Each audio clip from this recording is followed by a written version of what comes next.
All right. It's good to see everybody tonight. Let's go ahead and take our Bibles. We'll turn to Nehemiah again, chapter 3.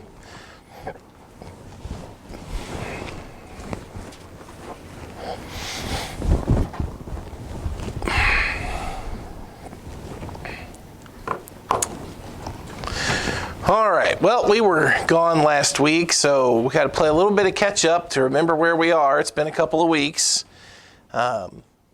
Chapter 1 in the book of Nehemiah, as it opened the story and gave us the introduction and the backstory, we learned about a man named Nehemiah who is a cupbearer in the king's palace, and word has come back from Jerusalem about the condition of the city. And though a bunch of Jews had been able to return home from the captivity, the walls of the city still sat in shambles. They had no defenses, they had no walls, they had no city built. And that bothered Nehemiah. And chapter 1 talks to us about his weeping and then about his prayer. And the prayer that he prayed to God for success in what he would do. Chapter 2 tells us what that plan is, and we see how Nehemiah goes into the king, and it is granted to him permission that he might lead a group back and repair the walls, rebuilding the city. That's what this book is going to be about, the work of rebuilding the city. We're introduced to a couple of adversaries, right? We talked about every good story needs some bad guys, and we read about Sanballat and Tobiah, and how they were upset that people cared and that people were coming to help. God's doings, though, were reported by Nehemiah. Nehemiah, at the end of chapter 2, reports to the men about how God had prospered him and how God had opened the door that this work might be done. And that strengthened people. It says that they strengthened their hands to this good work. And so, as chapter 2 opens up, as chapter 2 ends and chapter 3 opens up, people are encouraged to work hard and get involved in the work of the Lord, in rebuilding this city. Chapter 3, it takes some work to get through. I'm going to read the first few verses, and you'll see what I mean, okay? Chapter 3, verse 1. Then Eliashib, the high priest, rose up with his brethren, the priests, and they builded the sheep gate. They sanctified it. They set up the doors of it. Even unto the tower of Meah, they sanctified it, unto the tower of Hananiel. And next unto him builded the men of Jericho. And next to them builded Zachar, the son of Imri. But the fish gate did the sons of Hassenaah build, who also laid the beams thereof, and set up the doors thereof, the locks thereof, and the bars thereof. And next unto them repaired Meremoth, the son of Urijah, the son of Koz. Next unto them repaired Meshullam, the son of Berechiah, the son of Meshizabiel. And next unto them repaired Zadok, the son of Baana. Well, you can tell what I mean then when I say that chapter 3 takes a little bit to work through. What you have in chapter 3 are a lot of reports and names that are mentioned about people and the specific work that they were doing. Real people who are engaged in the work of rebuilding the city. There's a lot of names and a lot of locations that are mentioned. And chapter 3 can be hard reading, and it would be easy to pass over this portion of Scripture. I'm not going to read every verse, but I don't want to pass this chapter over completely. What I want to talk tonight about are some practical lessons that we learn in the deep details of chapter 3. What can we learn by all of these names that are being named? What practical help can we get from this chapter? And that's going to kind of be our focus tonight. As we look here at chapter 3, the practical lessons that we can get from naming names. I want to say this under the first thought. Okay? Work is for everybody. Okay? Hard work is for everybody. Now we've got an array of folks in our audience. We've got boys and we've got girls. We've got men and we've got women. We've got young, and honestly, we don't have really any old people in our church. So, that's unique, right? That's unique that I would say we've got young and we've got old. Well, we don't really have too many old people, but we've got different people. We've got people that know how to do different things. They have different skills. They have different roles. They have different responsibilities. Work is for everybody. Now we're going to look at some of the people that the Bible says are working on this wall. Let me just pick out a few verses and show you how work is indeed for everybody. Look at verse 1. Then Eliashib the high priest rose up with his brethren the priests, and they builded the sheep gate. They sanctified it and set up the doors of it. Even unto the tower of Maya, they sanctified it, unto the tower of Hananiel. Verse number 1, we learn about the high priests and the priests. Some people have a view of leadership that those at the top are those that give orders, and those that are lower are the ones that have to follow orders. Now, right from the get-go, right from the outset of this chapter, we learn that some of the people that jumped right in and started working and started building right away were who? The high priest himself. The high priests and the priests. That attitude is not what you see in this scripture. The first ones mentioned as getting to the work are the high priest and those responsible for the spiritual side of things. It is important that leaders set a good example. If leaders are too proud to work, or if leaders think that that things are beneath them, that sets a bad example. The hard work is not beneath anyone. Even someone who is a high priest, even someone who is dedicated to what you would say are the spiritual side of things. And let's all be challenged with that, right? There's nothing that we want to look at. There's no job that we want to do. There's no service that we want to do for the Lord and say, well, that's beneath me. That's something that, one of the lower ones can do. What I've been called to do is much more important. And I can't be bothered to actually get down and do the grunt work. I can't actually be bothered to get down and do the hard work. We're told right from the beginning that the priests and the high priest jumped in and began work on the gate and on the walls.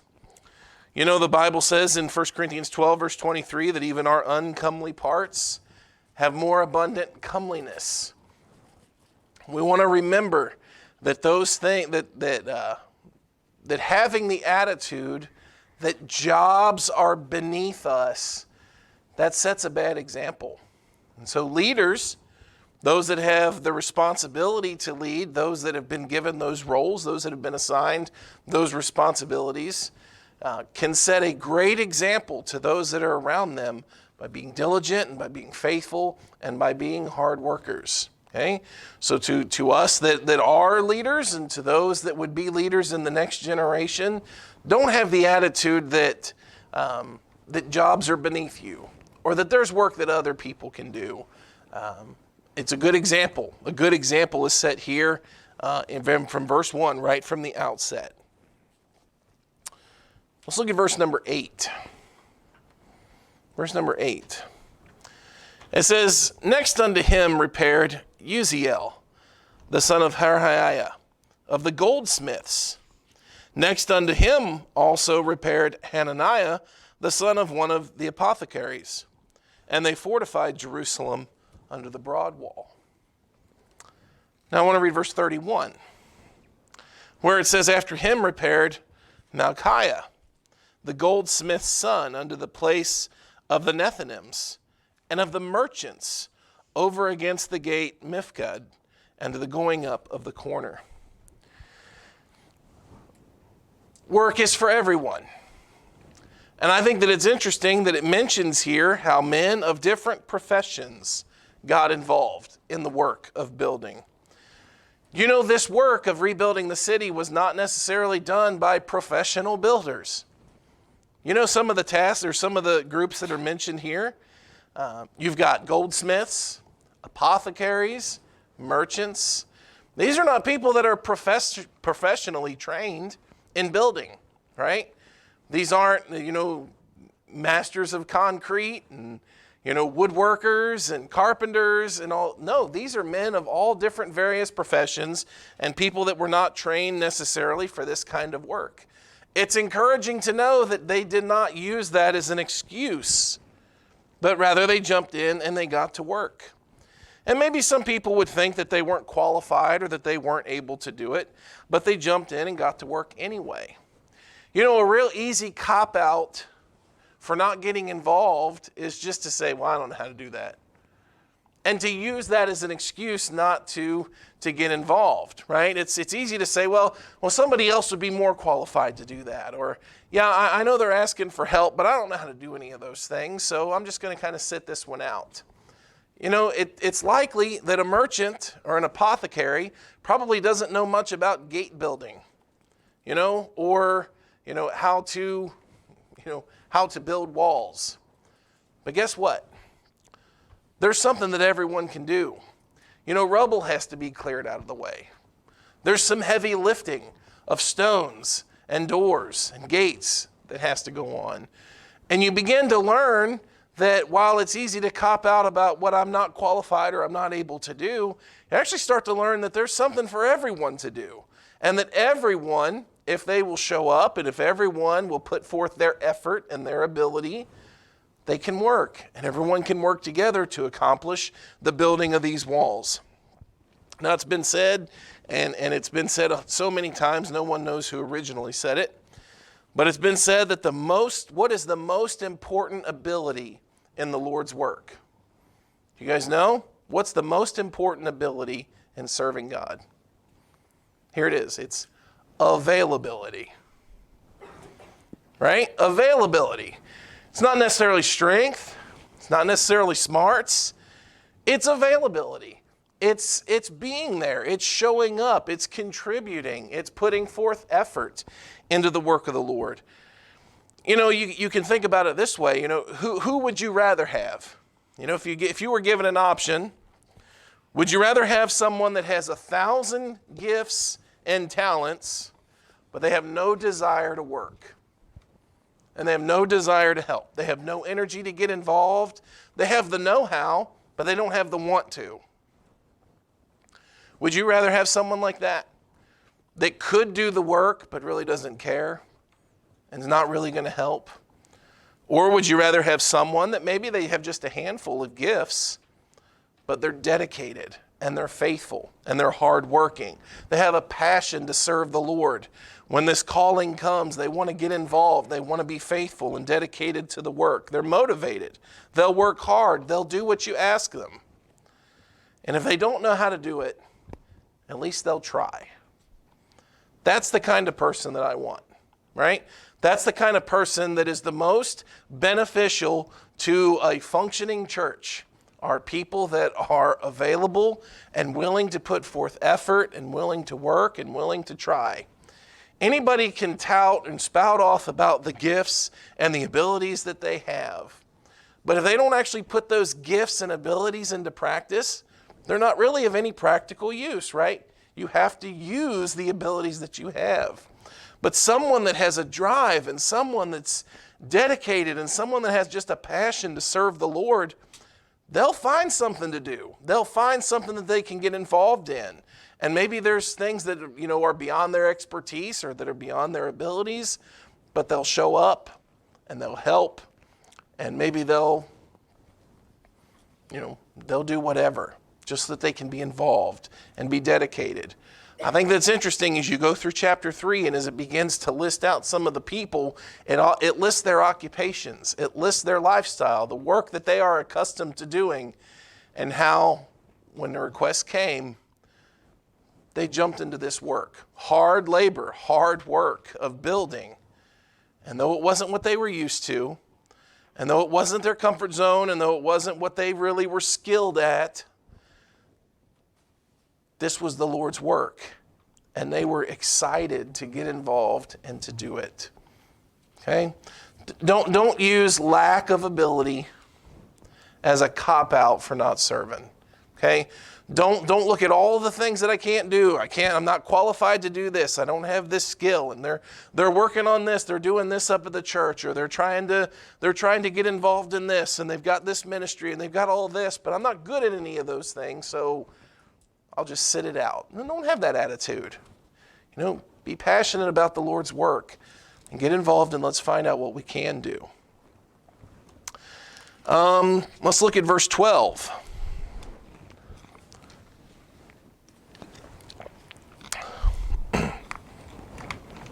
It says, next unto him repaired Shallum, the son of Halahesh, the ruler of half the part of Jerusalem, he and his daughters.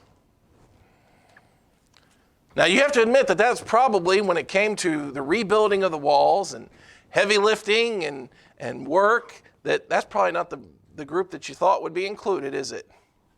Now there's a couple of different ways that you can approach this where it becomes interesting. You could take the male-female approach, right? Apparently not everyone took the approach that this was just for men to get involved in doing. This man and his daughters contributed to the work of the Lord. You could take the parent-child approach, right? This work had families getting involved and working together. And that teaches us, and we learn that there's much work to do, and in the work of the Lord, there is work for each person to do. Obviously, in the functionality of a church, just like in the function of a family, there's roles. There's specific tasks, there's specific roles and responsibilities that the husband plays versus the wife, or that the parent plays versus the child. Absolutely. And yet those roles don't limit the importance or the part that each person plays in making the family or the church work the way that it's supposed to. Right? Now this will be a good place for us to turn over to 1 Corinthians chapter 12. 1 Corinthians chapter 12, as it describes for us how the church functions. And we've covered this before, but in looking at my notes, I think the last time we talked some about these verses was in Sunday school, so not everybody would have been here for that portion, and maybe in the other Sunday school class and didn't get to hear it. So let's cover a few verses here. 1 Corinthians chapter 12.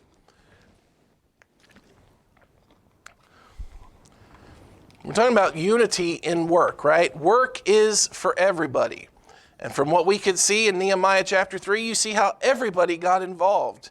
You got people from way up, right? Spiritual leadership, the high priests, political leaders like Nehemiah involved in the work. You got everyday people. You got people that didn't know what they were doing. You got families involved, men and women, fathers and daughters. There was unity in the work. In 1 Corinthians chapter 12, it says, "For as the body is one, and hath many members, and all the members of that one body, being many, are one body, so also is Christ. For by one Spirit are we all baptized into one body, whether we be Jews or Gentiles, whether we be bond or free, and have all been made to drink in one Spirit. For the body is not one member, but many. And if the foot shall say, because I'm not the hand, I am not of the body, is it therefore not of the body?" Now, if you don't know, that's what we call a rhetorical question. That's a question that you actually know the answer to, and that's the purpose of asking it, right? I can look at the kids here that are on the front row, and you guys can understand this verse, right? If the foot shall say, well, I'm not the hand, so I guess I'm not part of the body. Does that make any sense? Because should the foot complain and whine? Well, I don't get to do what the hand does. I'm not as important as the hand. I don't matter at all. Some people take that approach, right? And some people take that approach and they whine about it. Some people take that approach that it's a cop-out so they don't have to get involved or do anything. And Paul says, well, if the foot says, well, I'm not of the hand, so I'm not really part of the body, I'm not nearly as important. Does that make any sense? Now, do you do more with your hands than you do with your feet? Probably, right? You use your hands for a lot more than you use your feet for. So should we just cut one off? You don't use it as much. And you have another one. You want to cut it off? Why not? Because it's part of the body. And it's super useful, isn't it? Now, if you go comparing the foot to the hand, you're probably going to start talking about which one does more. But, okay, so if the hand does more, should you just cut off a foot? Or how about this one in verse 16? And if the ear shall say, because I am not the eye, I'm not of the body, is it therefore not of the body? Would you rather be blind or deaf? Neither. We don't want to be either, right? The one part of the body doesn't look at another and say, well, I'm not as important as that one, so I don't matter at all. You can see when you just look at a physical body how that idea just becomes really, really silly, right? He's talking about the local church. He's talking about how members of the local church function in much the same way that a physical body does. You would not look at one part of your body, and listen, our bodies are what they are. There are parts that do more than other parts, but guess what? I'm not ready to cut any part of this thing off. I'm not ready to do that because, you know what?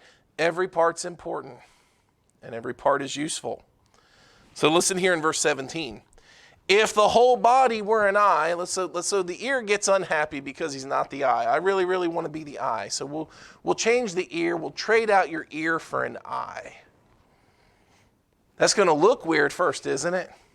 But that's not the most important point. Paul doesn't make the point that, well, if you trade out your ears for eyes, you'll look weird. Here's what he says. If the whole body were an eye, where were the hearing? If I traded your ears for eyes, you could see twice as good, right? But could you hear?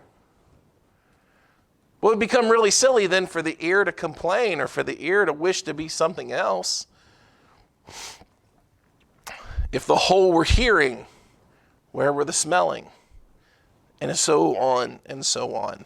But, verse 18, now if God set the members, every one of them in the body as it hath pleased him, and if they were all one member, where were the body? But now are they many members, yet but one body. Now those first few verses are about certain parts of the body complaining that they're not as useful as others, right? That's what those first section of verses are. Some parts of the body complaining that they're not as useful as others. Now, in the next few verses, he actually takes the reverse of that. Because notice what it says in verse 21. And the eye cannot say unto the hand, I have no need of thee. So just in the previous verses where it was one part of the body saying I'm not as important, in this part, he's saying it's also wrong for a part of the body to tell another part, you're not as useful as me. He says the eye cannot say to the hand, I have no need of thee. Nor again the head to the feet, I have no need of you. Nay, much more those members of the body which seem to be more feeble are necessary. What good does it do you to have a brain and head that knows what to do and knows where to go and then has no feet to take you there? The head can't say to the feet, well, I don't have any need of you. You don't do any of the thinking. You don't do any of the processing. All you do, you are a tool to get me from point A to point B, and you don't really serve as much of a useful purpose as me. I'm the one figuring all this out. Okay, well, while you're figuring it out and you're figuring out what to do next, how are you going to get there? Well, you have to have the feet. And so verse 23 says, those members of the body, which we think to be less honorable, upon these we bestow more abundant honor. And our uncomely parts have more abundant comeliness. For our comely parts have no need. But God hath tempered the body together, having given more abundant honor to that part which lacked. Now let me ask you kids a question. This is not intended to be biology, but we'll cover it. What are the ugliest parts of the body? The ugliest parts of the body are the ones you can't see. Right? You ever seen pictures of what a stomach, what a liver looks like, what lungs look like? They're ugly. They're covered up. You don't even get to see them. They're there, they're behind the scenes, they're working. It's a good thing that they are, but you don't ever get to see them. Do you know what we call those parts of the body? We call them vital organs. Did you know that it is a lot easier to live without a finger than it is to live without a lung? Did you know that if you lost a hand, they'll be able to sew you up fairly quickly, and you'll have lost that part of the body, but it's not necessarily life-threatening, unless, should bleed out, I guess. This isn't biology, though. Did you know that if you start having liver trouble, you're in big trouble? Did you know that if you start having problems with the things that are on the inside, those are big deals? And Paul talks about those parts of the body that are less comely, and on them we bestow more abundant comeliness. In other words, every body is needed. And everybody is useful. And everybody has their role to play. Brother John,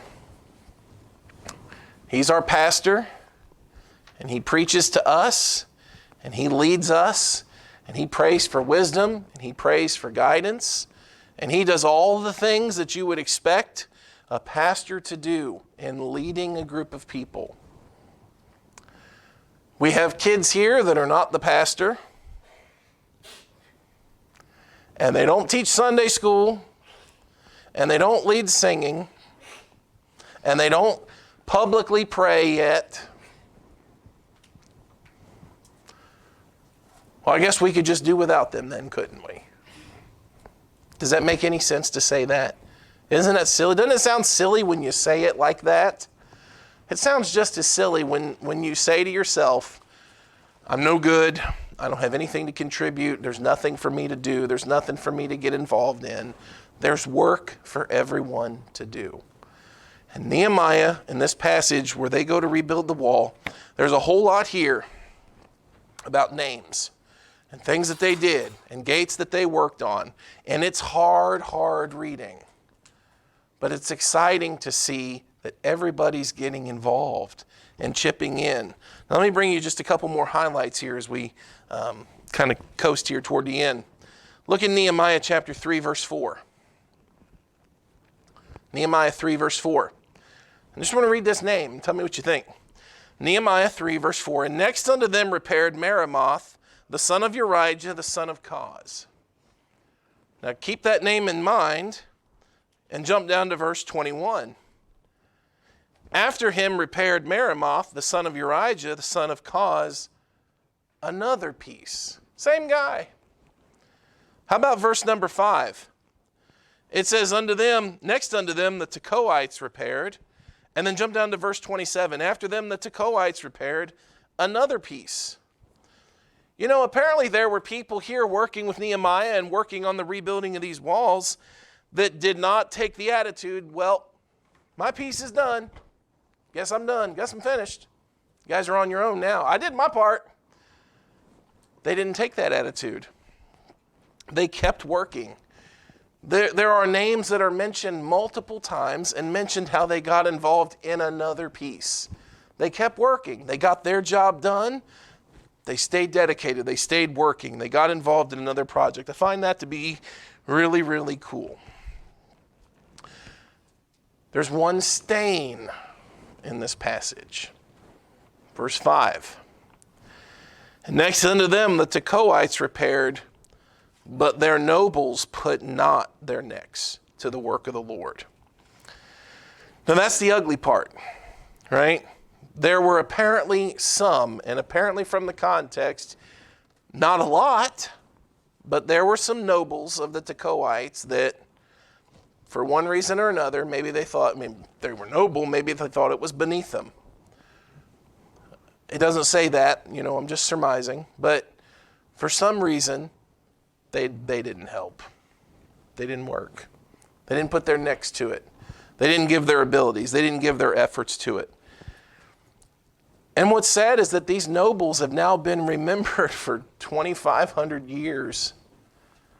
Their names have gone down in infamy. You've got a chapter that's just chock full of, man, this guy and his family helped. And these guys, the merchants and the apothecaries, they were helping. Man, the high priest got down and they got in the rubble and they started working. And the only people that didn't work are those stinking noble Tekoites. And now that's a stain on them, right? That's a stain on their reputation for generations and generations. You read a chapter of how everybody's excited, involved, and getting into work. And you got one pack of scoundrels that just don't help. And for whatever reason, doesn't tell us what it is, and it doesn't name them by name, but you know that there was a pack in there that they just weren't going to put forth any effort. They just weren't going to get involved. And that's kind of like a black eye on the body that was functioning so well, right? It's sad that that's mentioned there, but it's realistic, right? Don't be those guys. Don't find a reason to get out of work. Don't view that work's beneath you or below you. This is a really interesting chapter. It names names, and it names walls, and it names gates, and it names places. That reminds us the Lord keeps really, really good books. In the book of Hebrews chapter 6, it reminds us that the Lord does not forget. In Hebrews 6 verse 10 it says, "For God is not unrighteous to forget your work and labor of love, which ye have showed toward his name, in that ye have ministered to the saints and do minister." God doesn't forget. God remembers. The Bible tells us in 1 Corinthians 15, verse 58, to be steadfast, unmovable, always abounding in the work of the Lord. Why? Knowing that your labor is not in vain. There's nothing that you're doing in the Lord's service that's worthless and that won't be remembered, that won't be rewarded, that won't be blessed when it's done for him and done with the right motive. You know, God has gifted us with abilities appropriate to our calling, and he knows those that are involved and those that are working. He knows, like the Tekoites and Meremoth, the son of Urijah. You know, he knows those that are pulling double duty. He knows those that are so dedicated and so involved that when they get their piece done, they go and they keep working. And if you read and you understand this chapter 3, it just kind of goes around. I think it's counterclockwise. The gates, and it just mentions each chunk. And it's encouraging to see how the names of people made a difference. And the Lord knows who's working. The Lord knows who's pulling double duty. He knows those that weren't working at all. And in 1 Corinthians chapter 3 and verse 13, the Bible tells us that the day is coming when every man's work is going to be manifest. It'll be made clear. 1 Corinthians 3:13 says it exactly like that. In the context, it's obviously speaking of the spiritual work of the Lord. It's speaking about the ministry, and likely about pastors, and likely about the ministerial work. But notice what it says, 1 Corinthians 3:13. "Every man's work shall be made manifest, for the day shall declare it. Because it shall be revealed by fire, and the fire shall try every man's work of what sort it is." Every man's work someday is going to be made manifest, and it'll be tried by fire, and it'll be proven, right? We work, we dedicate, we get involved in the Lord's service. And that's kind of the thoughts from chapter 3. And I didn't read every verse, because I don't think I could have pronounced all those names anyway. But I absolutely can see that there was something for everybody to do. There was absolutely no reason for anybody to cop out or make an excuse to not get involved. Be faithful, be excited, be courageous, be enthused to get involved in the work of the Lord, and find ways to serve God. Find ways to serve God in our church and be a blessing to each other and be a help to each other. It's so easy to point out what we can't do and what we don't have the ability to do. Be excited about what we can do in the Lord's service and do it and get involved and work hard. And I think that there's great reward, and I think that there's great blessing for those that work hard and they give their talents, abilities, and their services in the service of the Lord. I think that's the best way that we could spend our talents. All right. Let's all stand together tonight. Do it a little differently tonight. We're going to go ahead and be dismissed here with a word of prayer.